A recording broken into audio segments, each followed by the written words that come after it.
RRB, l'invité du matin.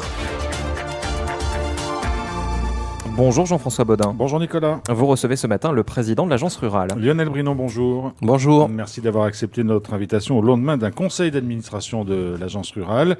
Conseil un petit peu houleux, on va dire, parce que les administrateurs n'ont pas pu voter le budget 2023 de l'agence rurale. Qu'est-ce qui s'est passé ? Écoutez, on a eu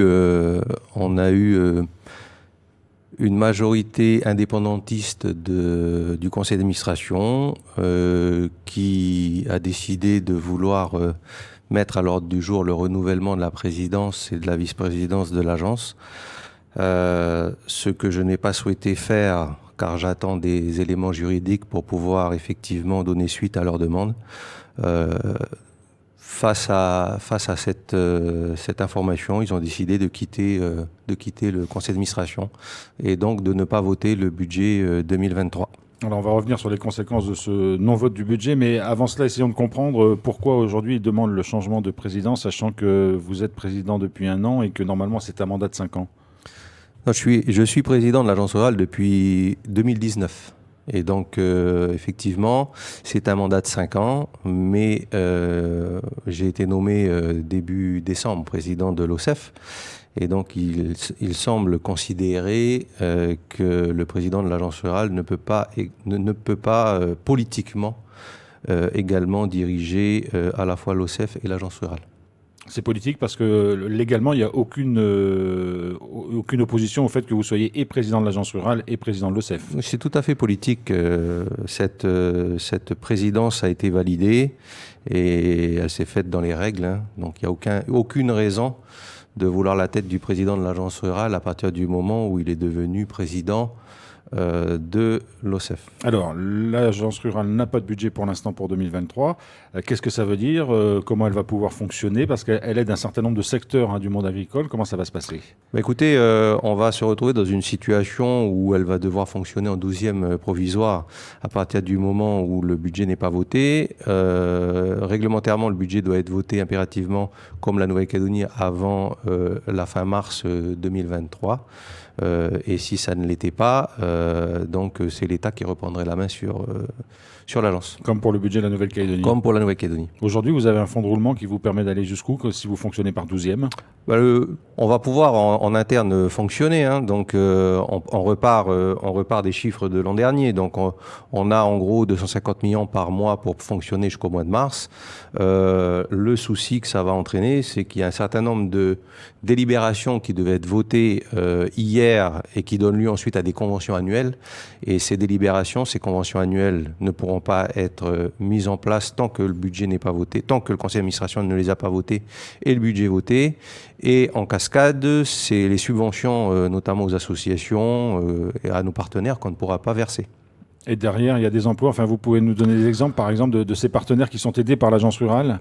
Écoutez, ceux qui ne pourront pas être aidés là à ce stade parce que les conventions ne sont pas signées, donc il y a des versements qu'on envoie vers l'OCEF pour pouvoir aider à la prise en charge de certaines problématiques de l'OCEF. Il y a des versements à la pêche hauturière, 14 millions par mois qu'on ne pourra pas verser. Il y a des aides au transport des intrants, à la commercialisation. Il y a des aides à la transition agroécologique. Il y a l'animation des signes de qualité, justement, pour faire la promotion des productions locales qu'on ne pourra pas payer. La Chambre d'agriculture qui exerce pour le compte de la Nouvelle-Calédonie, au travers des groupements de défense sanitaire animale et végétale, c'est 70 millions qu'on ne pourra pas payer.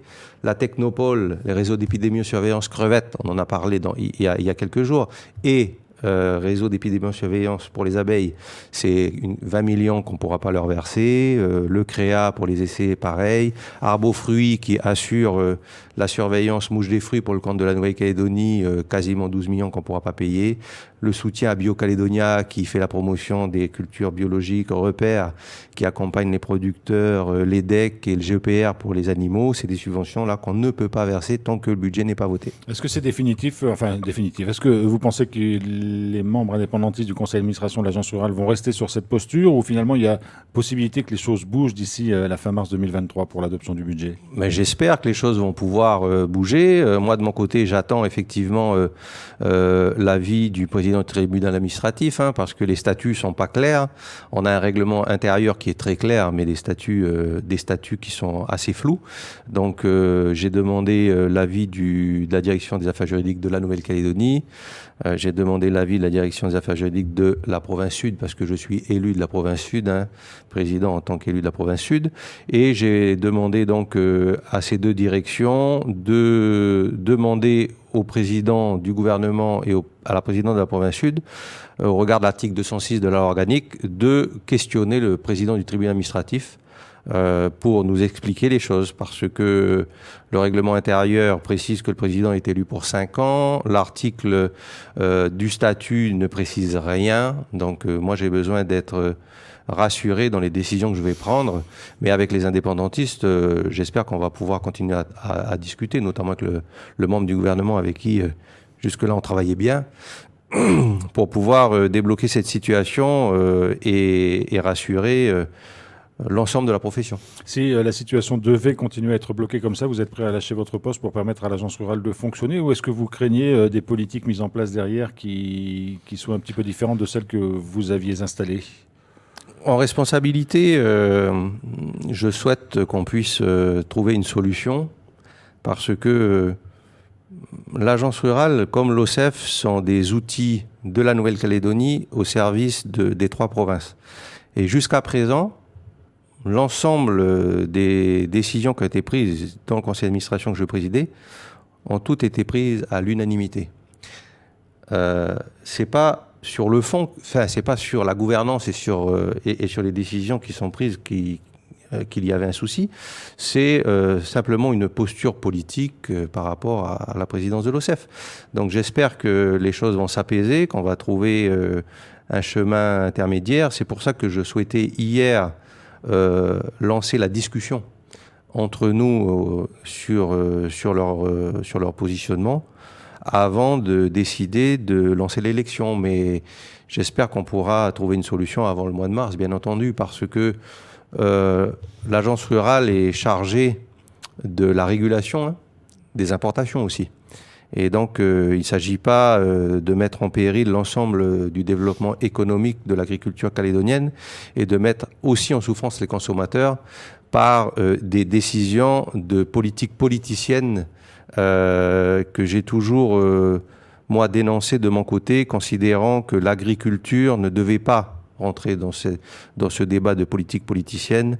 Les Calédoniens ont besoin de manger de la qualité, et on a le devoir de pouvoir fournir l'ensemble des éléments nécessaires, quoi. Alors c'est justement la question que j'allais vous poser. Le fait que le budget ne soit pas voté pour 2023, est-ce que ça pénalise votre activité de régulateur des marchés et d'approvisionnaire de marchés? Et est-ce que ça pénalise aussi le fait qu'en cas d'intempérie, l'agence rurale joue un rôle dans le dédommagement des agriculteurs par le biais de la CAMA?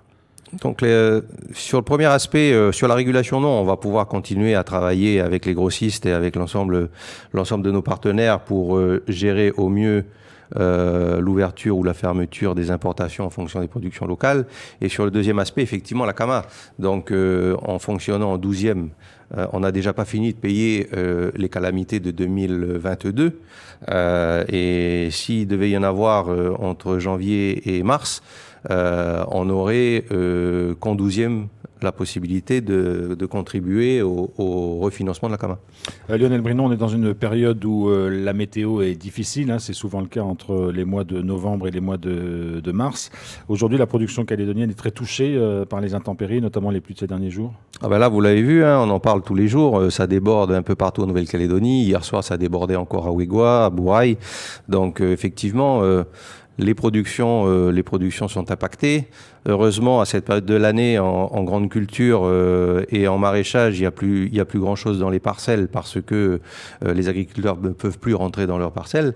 Mais on a aussi d'autres professions qui sont touchées. On On a les arboriculteurs, par exemple, qui n'ont pas eu de fruits, n'ont pas de litchi, pas de mangue en ce moment. Les producteurs d'agrumes qui n'ont quasiment pas de floraison, hein. Donc ça va être des conséquences sur 2023. Les conditions chaudes de l'hiver 2022 vont se répercuter sur 2023. Donc oui, des problèmes encore à venir, hein, pour nos producteurs. Et donc j'espère qu'on pourra trouver une solution très rapidement pour débloquer ça. Parce que moi, je ne comprends pas qu'on puisse mettre sous pression comme ça pour des raisons de politique politicienne un établissement public qui œuvre avec une majorité indépendantiste, hein. Moi, j'ai une majorité indépendantiste depuis que Louis Mapou est président du gouvernement. 7 sur 11, hein, c'est ça au sein du conseil d'administration. 7 sur 11, et ça fonctionnait bien jusqu'à présent. Mais bon, voilà. Donc, la province Nord a pris une position là que je déplore, hein. Que je déplore parce que moi, je souhaite aussi rappeler aux Calédoniens que si la province Nord était super dynamique en matière de développement économique agricole, hein, ça se verrait, hein. Donc aujourd'hui, les producteurs du Nord, les éleveurs du Nord, les producteurs de maïs du Nord, à qui ils vendent leur production? Qui viennent les soutenir? C'est l'OCEF et c'est l'agence rurale. Et donc faire de la politique politicienne avec ces outils-là, moi je trouve ça dangereux pour le développement de la Nouvelle-Calédonie et pour la suite.